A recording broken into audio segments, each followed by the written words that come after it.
Bonjour à vous toutes et à vous tous. Et avec cette image de vœu, j'espère également de tout mon cœur que vous pourrez ressentir la présence de Dieu, cette présence indicible dans votre vie, d'une manière ou d'une autre et dans le secret de votre être.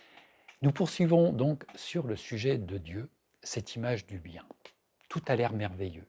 Il nous bénit en vue de notre épanouissement et là, catastrophe. Quelle exploitation n'a-t-on pas pu faire de Dieu, toute religion confondue, à travers les âges, avec des gens bien intentionnés, trop sûrs d'eux peut-être. Pour certains, c'est devenu une fixation pathologique, voire terroriste. Il leur faut faire des choses en son nom, quitte à faire l'abominable. Et c'est ce qui parasite malheureusement tout le message de Dieu.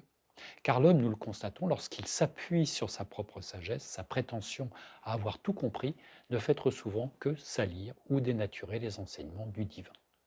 Il faut qu'il légifère de manière brutale, qu'il moralise, qu'il effraie ou assassine et qu'il fasse la guerre en son nom ou pour défendre son nom.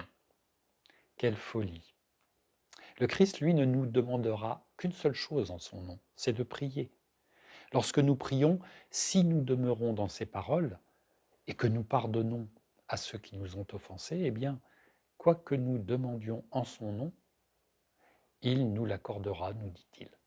Il accomplira notre demande, sous une forme ou sous une autre, mais toujours en vue de notre plus grand bien. Si je demande quelque chose en son nom, ce n'est pas pour créer des tensions ou pour valider une guerre, mais plutôt pour lui demander de la sagesse, du discernement, qu'il éclaire mes zones d'ombre et me renforce là où j'en ai besoin, pour être en accord avec ses commandements, qui par nature ont pour seul but une vie équilibrée pour moi et mes semblables. Le cheminement avec le Christ peut paraître exigeant, mais il nous dit lui-même qu'il est doux et humble de cœur, et qu'il travaille avec nous et pour nous. L'exploitation du nom de Dieu se fait également pour valider des positionnements moraux, positionnements politiques, et contraindre les croyants à s'aligner sur une même pensée, qu'elle soit dogmatique, moralisante ou politisante. Tout cela n'a jamais été dans l'esprit des évangiles, même si le Christ s'est positionné sur des aspects moraux et éthiques. Mais il le faisait avec délicatesse et respect.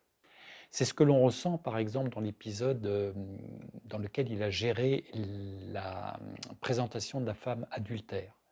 Et il lui fallait soi-disant la lapider sur le champ selon la loi. À un autre moment, lorsqu'il a dit « rendez à César ce qui est à César et à Dieu ce qui est à Dieu », il a posé avant l'heure le principe de séparation de l'Église et de l'État, du politique avec le religieux et l'intime. Le Christ n'a pas exploité le nom de Dieu, il s'est présenté comme étant pleinement uni à lui. Et en ce sens, il est source d'inspiration. Il était dans sa divinité la parole venue sur terre, cette parole qui était avec Dieu et qui était Dieu, nous est-il rapporté. Et dans son humanité, il montre une voie de serviteur, d'amour désintéressé, de respect de chaque identité, qu'elle soit romaine, étrangère ou israélite. Et puis, il a fait quelque chose de nouveau dans la manière de nommer Dieu. Jusqu'alors, dans les textes divins, Yahvé ne se nommait pas. Le mot Adonai, Seigneur, Maître, lui était préféré car il restait l'indicible, l'ineffable, même si au travers des prières comme les psaumes, une relation étroite existait entre Dieu et l'homme. Mais il ne fallait pas le nommer. Jésus introduit la notion nouvelle pour l'époque de parent divin, de père, lorsqu'il s'adresse à lui, depuis la terre, on va dire, depuis son humanité. Bien sûr, il est Seigneur et Dieu dans sa divinité. Je suis un avec le Père et celui qui m'a vu a vu le Père, dira-t-il. Et là, tout d'un coup, il change la donne, il parle à son Père et nous invite à en faire de même quand les disciples lui demandent « Maître, enseigne-nous à prier ».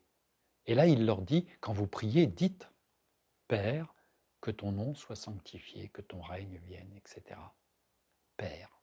Il a donc surtout mis l'accent sur la qualité de la relation avec Dieu, presque familiale.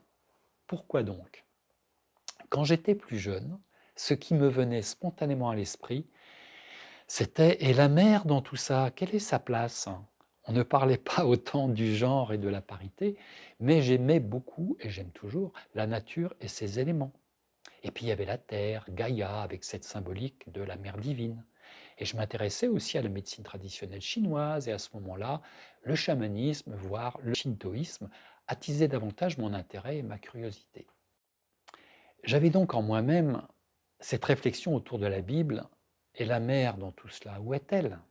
Eh bien, c'est ce que nous verrons tout bientôt.